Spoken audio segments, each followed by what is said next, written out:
Hi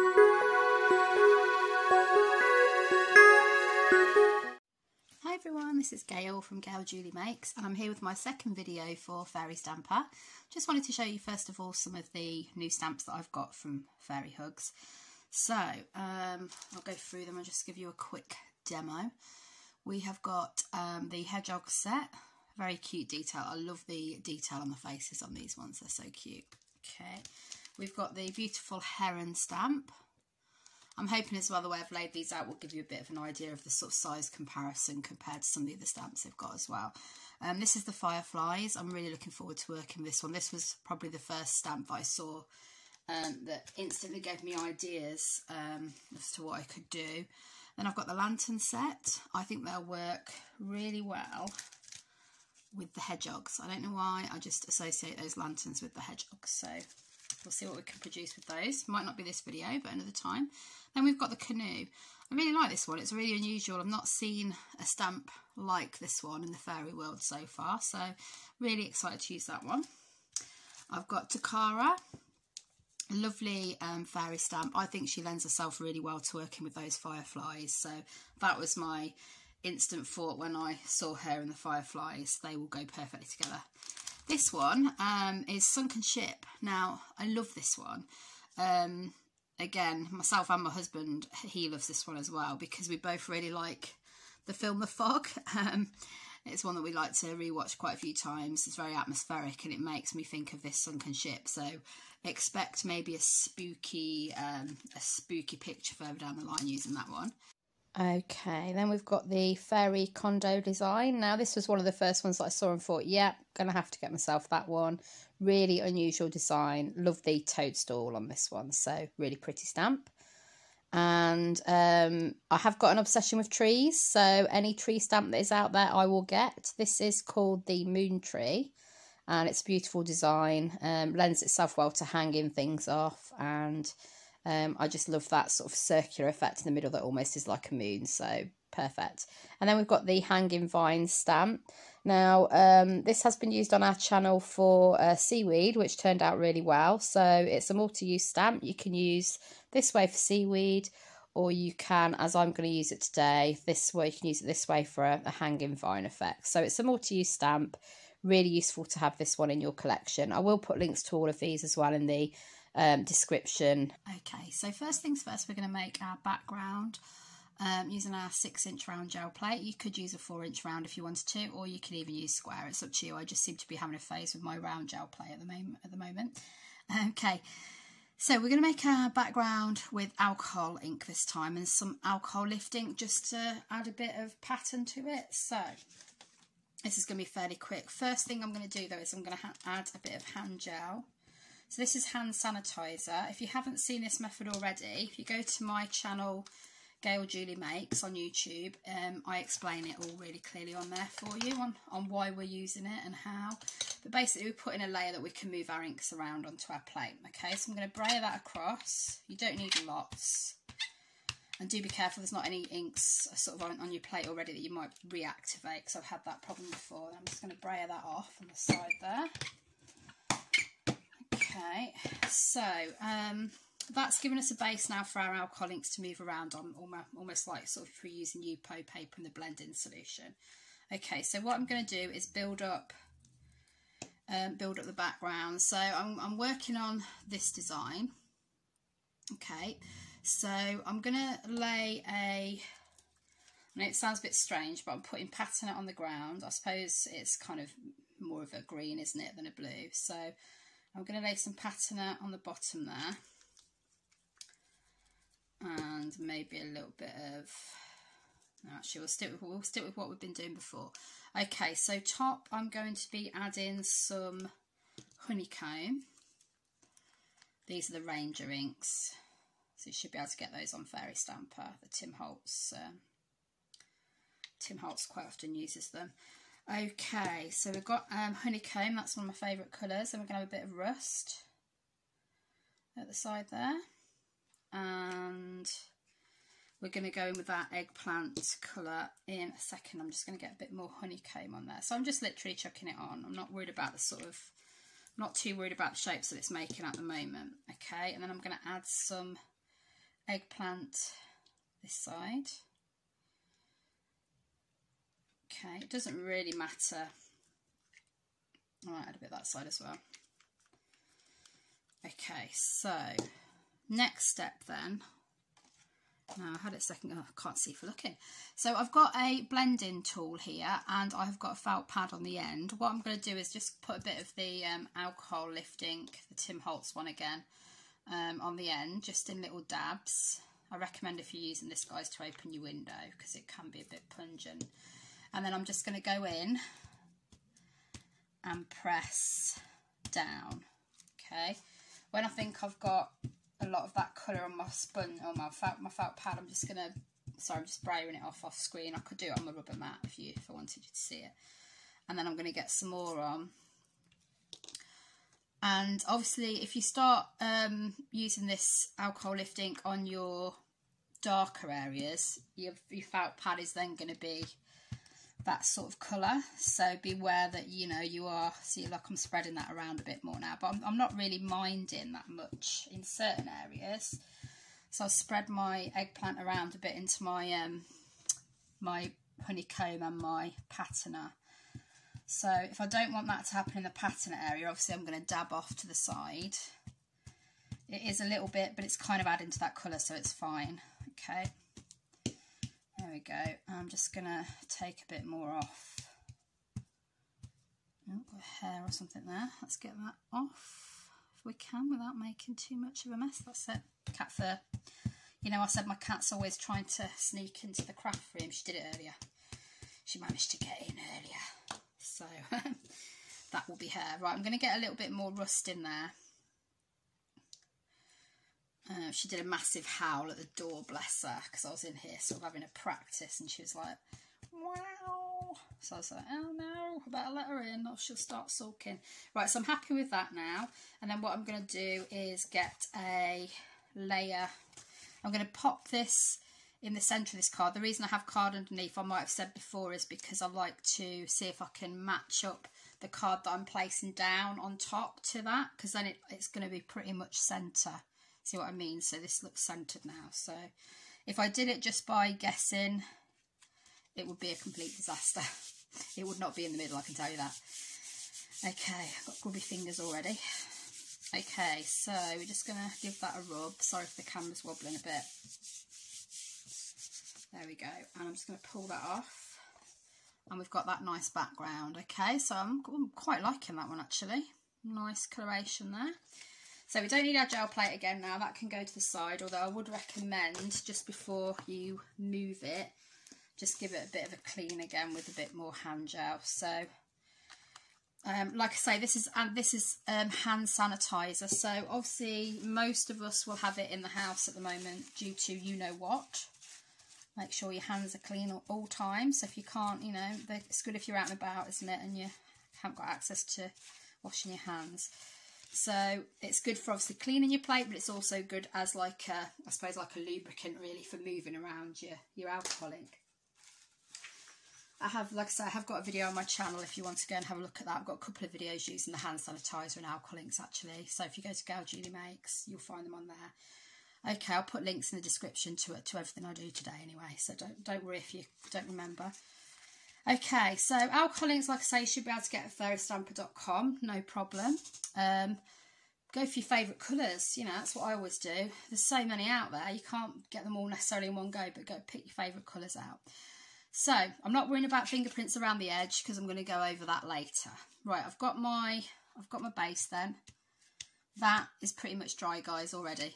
Obviously I haven't stopped the camera or anything yet, it's pretty much dry. So, what we're going to do then, first job. Now, I've probably told you this before, I don't use a stamping platform. I like that feel of just, you know, pressing it on there myself, and I probably should. I'm not saying they're not great. I think they are a good idea, but they're just not really me and how I do my art. So I'm going to just go for it. The stamps that I decided to use then, if we look at this picture I've got here, are the hedgehogs, 2 of the hedgehogs anyway. The lantern. And this is called the moon tree. I did find out the name. It was on the acetate. It's the moon tree, okay. And then I've got a little bit of that vine in there as well. So what we're going to do, we're going to first of all ink up with our Nocturne. So I'm going to get the tree. Now I don't actually have a block big enough to fit the whole tree, but it's fine because you can just sort of press it. It's only really a couple of tiny side bits that hang off from my block, so it's not really a problem. And if I angle it, I might even be able to get it, but I'm just going to do it the same way I did last time when I did my practice one. Okay, and I always stamp on top like this. I just find I've got more control that way. So I'm just making sure, make sure I've got that bit rubbed off there. I did that, the reason I did that was because I wanted to make sure I got that edge in that's hanging off. Okay, so to be honest, the quality of the stamp is great. The first time I used it, I didn't stamp it off. I just literally used it straight on my picture and I didn't have any problems. Okay, so, you know, that's good to report back, I think. If you've just bought a new stamp and you think, that's not really come out how I wanted it to, I suggest you ink it up, stamp it off a few times, and then it's kind of building up a layer of that ink already. So that's a good way of doing it. Okay, because I've been talking, I'm just going to go in with one more layer. You know, it's like when you get chatting, you kind of just think, it's like the one that always gets me and my husband is we're chatting, we get out the car, and it's like, we walk to the house, then we're like, did we lock the car? Because we're chatting, you know. So we usually have, but it's best to go and check, isn't it? So what I'm going to do this time is just bring it a little bit lower down, I think, into my picture. So I'm going to pop it about, let's pop it about here. No, let's go for here. Okay, because originally when I tried it, I was thinking about putting the bigger hedgehog in the bottom, but the perspective and everything just didn't look right. It just looked really odd. So obviously you've got to bear these sort of things in mind, haven't you, when you're doing your piece. So I am laying that down. I'm just going to press those side areas that are off the block just to make sure they're stamping as well. Now, when you look at this, it will look quite faint.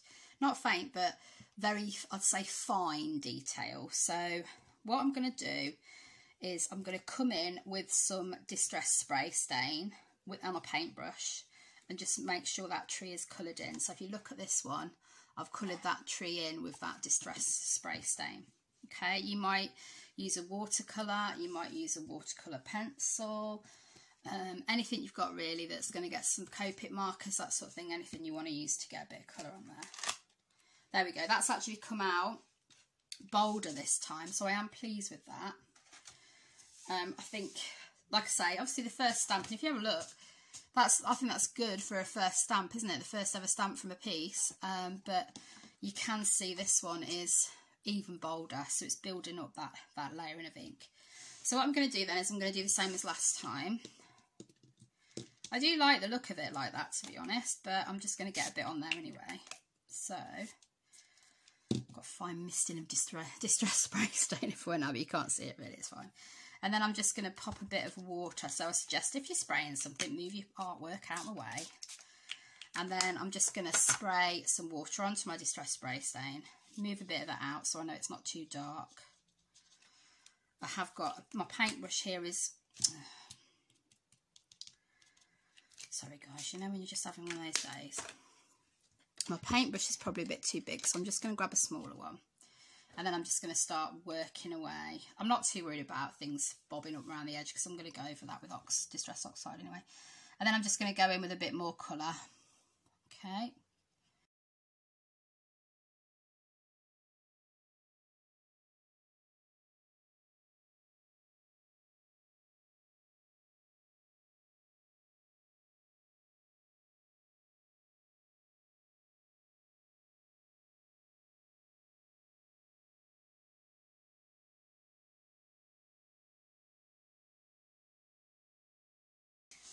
Okay, so I'm happy with that. As you can see, I did go over the line sometimes. It doesn't really matter because the alcohol ink is so patchy. It's got that lovely texture to it that you can't really tell, to be honest. So it's absolutely fine. I meant to say, sorry, that's Distress Spray Stain in Vintage Photo by Ranger and Tim Holtz. I love that stain. It's one of my favourite spray stains, that Vintage Photo. You can use it in so many ways. Okay, right, so we've got our tree ready.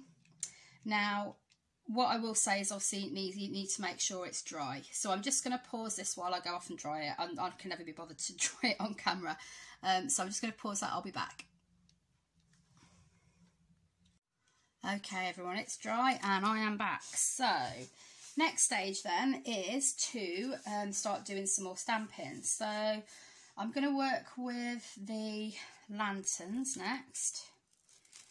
Okay, so what I did last time was I just used a small lantern. So I thought, because of the size of the tree, we don't really want to, you know, we don't want it to go too crazy. So I'm going to ink up in the Nocturne again, as I do remember to mop up your vintage photo off your mat. Otherwise it goes all over your ink lid.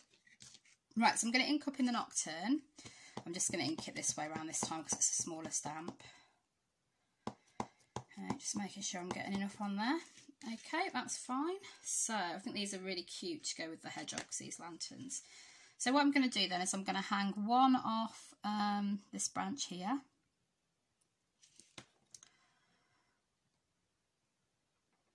It's nice when you've got a guide to go from, so I do like using my initial reference one, especially if I'm doing a video for you guys. Okay, so do remember we have got the really good Facebook group, which is Fairy Stamper Hugs. So if you ever want to see some, you know, brilliant work using all these beautiful fairy stamps, then please do join the page. We're a very friendly group. We, you know, we're happy to share our pictures. We're happy to give advice. It's just a nice supportive group. There's not really any chance for, you know, any negativity on there really. So I do suggest you join it if you're into these stamps. There we go. So that's our lantern there. I'm going to do one more for Little Hedgehog. And the idea is these lanterns are sort of like warming the hedgehogs up. It's a cold day in the forest and they're warming them up. Okay, so that's that one there.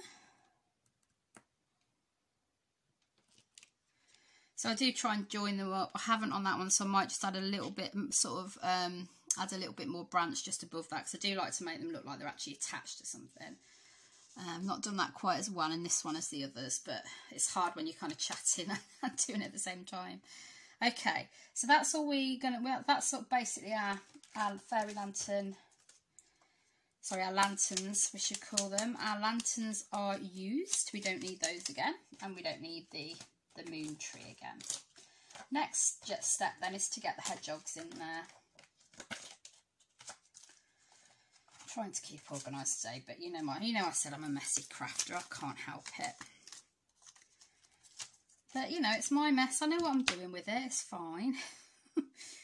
My husband agrees. Like, I am messy, but you know, I get things done, don't I? He's not messy, so we kind of work well together because he quite often tidies up my mess. I know that's naughty, isn't it? He shouldn't have to do it, but he does encourage me to try and be more tidy and organised. Right, so I'm going to do this so that the hedgehog is facing the lantern.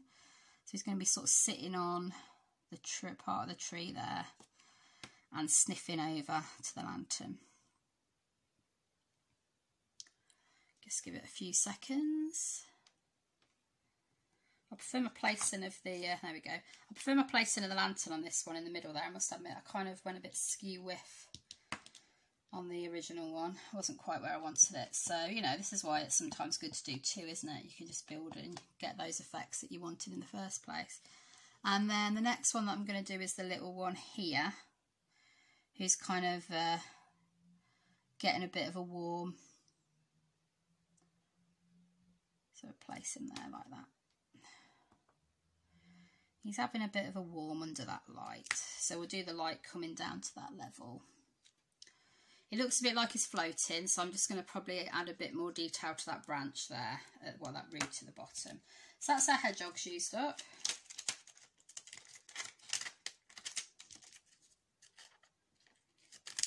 Okay, there we go. And the next stage is just a bit of that creeping vine.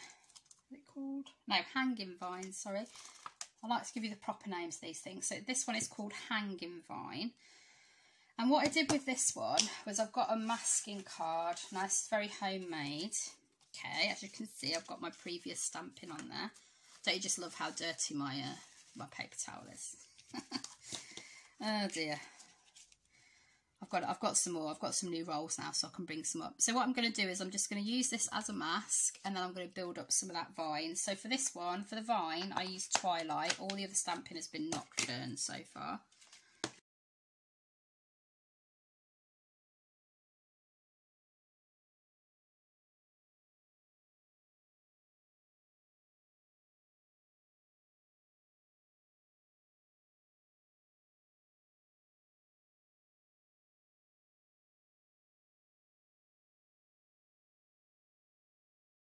There we go. So you can see we've built up some around it, and we can come in with some ink there, so that's fine that we haven't quite got it going to the edge. Okay. So that's our Hanging Vine. Hanging Vine. I got the name right, yes. That's our Hanging Vine stamp. Yeah, so that's all of our stamping done, guys. So now a lot of the detail is in the coloration now then. So what I'm going to do is I'm going to use a mask though. And I'm going to go over, although it does look very cute as it is, I think. But I'm going to go over the tree with a mask with the purple. Okay, so I'm going to go first Fine Clair Monarch. So we're going for this sort of like, it's almost like a sort of misty effect, but with a purple colour. So I'm just going to go in. This should pick up the bottom of that hedgehog as well. You know, I said the hedgehog didn't quite look like he was grounded. This should hopefully pick up that as well. Now I'm going down, so we've got a sharper line at the top. So I'm bringing my blender down with my ink, so I've got that sharp line. You see what I mean? See what I mean there? Yeah. And then obviously that looks a bit weird because of how we've cut off the tree. So I'm just going to bring it in, and I think last time I bought it, did I do it this way or did I blend? No, I blended up actually in the end, so it didn't look quite as defined, so that it looked a bit more misty. That was it.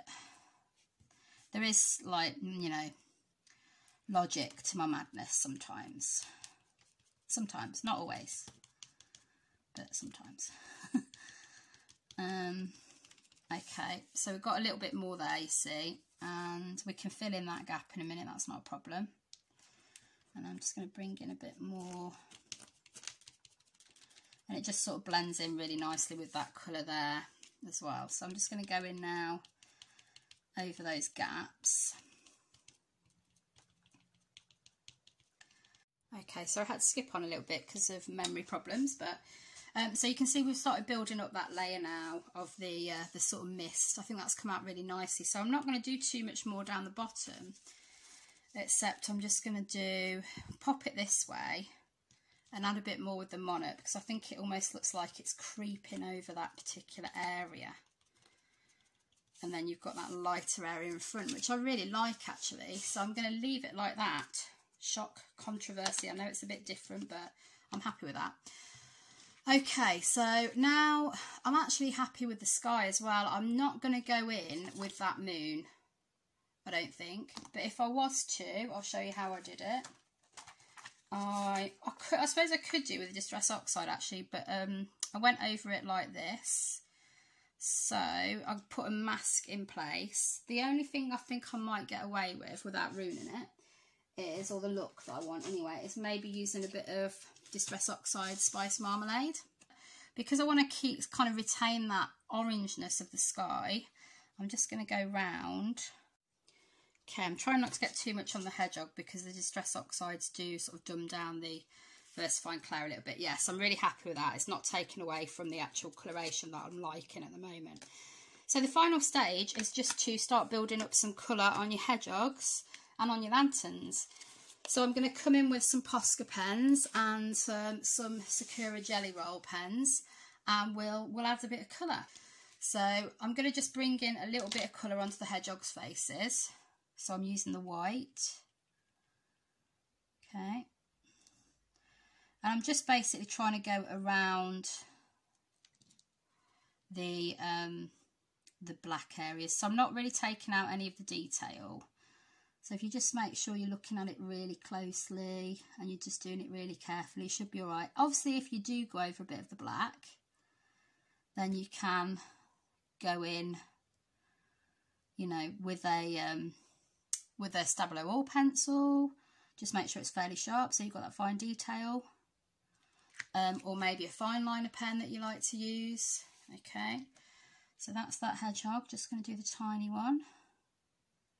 So the lovely thing about these hedgehogs is that they're different sizes too. So, you know, that's really good if you're sort of thinking about perspective and things as well, isn't it? And they're like a little family, aren't they, basically?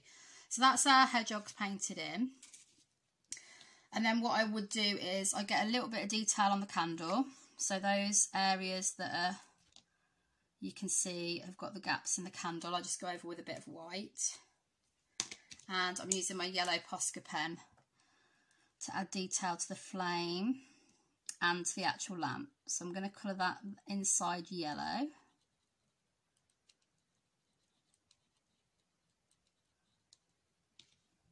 Okay.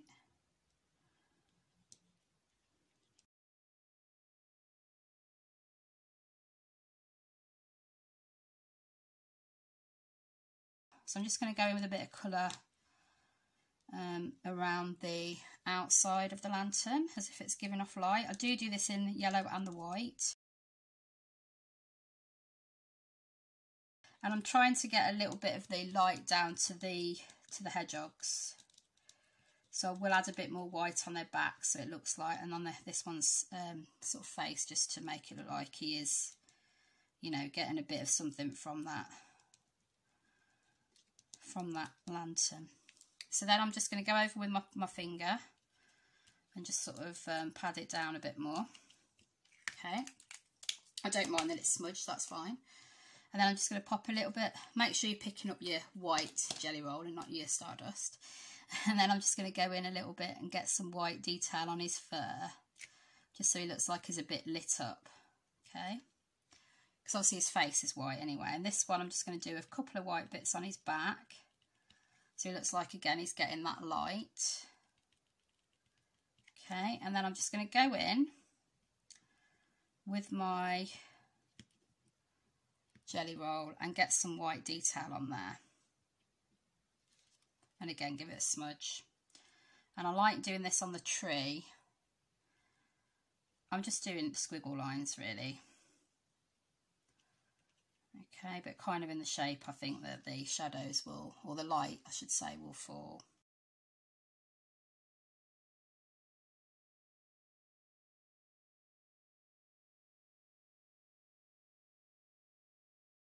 And then what I'm going to do as well is I'm just going to go in with a little bit of white detailing on some of the stamping that I've done there.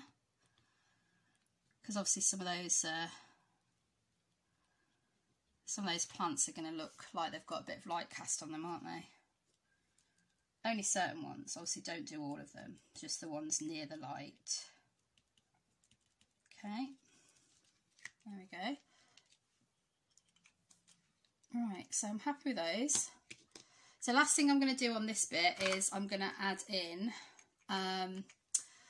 I've got some Dovecraft 3D pearl effects. I don't know which kind of pearl, sort of pearl glue you use. I just picked these up at a local craft shop. And I'm just going to go in over the sort of circles on the chain. This is meant to be like the chain hanging the lanterns, so it just makes it look like it's actually made out of gold. Okay, so any kind of 3D, I think Cosmic Shimmer do a version, don't they? And there's other makes as well, so you should be able to get something that's an equivalent to this on the Fairy Stamper page or shop if you go and have a look on fairystamper.com. So do drop me any comments as well, by the way, guys. I always like to reply to comments. Love to hear what what you're working on. Maybe what stamps you're desperate to get, which ones you really like. I'll happily chat with you about these things, and it's just interesting, isn't it, when you meet people in the same sort of community. It's nice to have a chat to them. So I'm happy with that now. The only other thing I'm going to do is go in and put a bit of a border, okay?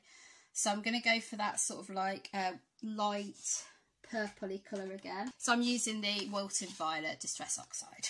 It's like, panic, where's it gone? Now what I do with this is I just pop over the top a mask again, just so I know I'm not actually going to, you know, get anything on my piece of art. And then I'm just going to rub around the edge. Now, I'm using the Distress Oxide specifically because I want to blend it with water afterwards. So I'm just moving it around, so I'm making sure I'm not getting any of my actual art. You know, make sure everything's dry before you do this stage with a mask, because it's going to pull everything up. But luckily, it's not really done anything on mine, so we're fine. I was lucky. It's not stuck to all my 3D pearl effects. Dough.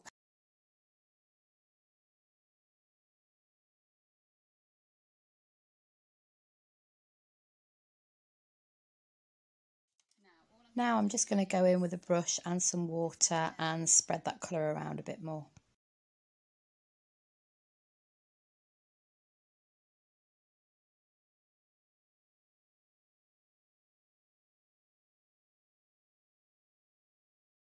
Once it's dry, I'll go back in with another colour and then maybe do the edging with like Twilight or Medieval Blue possibly. Okay, so let me go and dry it and I'll show you the finished piece in a second. Okay, I'm back, guys. So I've added, I went for Warm Breeze in the end because I thought it would be nice to sort of match up this colour around the edge with the colour in the bottom here, which is a beautiful colour, but there's not much of it. So I thought it'd be nice to do that. So there are some areas that are a little bit darker, but that's absolutely fine. It's because I've got a grubby blender, but I kind of like that about it, to be honest. It adds a bit of an unusual touch. So I'm really pleased with this one. The only thing I'm going to do is I'm just going to, while we're on camera, I'm just going to extend that branch a little bit at the top there, just with a Stabilo or pencil. It needs a bit of a sharpen, but that's fine. I just wanted to make it look like it wasn't, you know, just sort of hanging there. So happy with that. So that's our original. Sorry, that's the one we did today, and that is our original.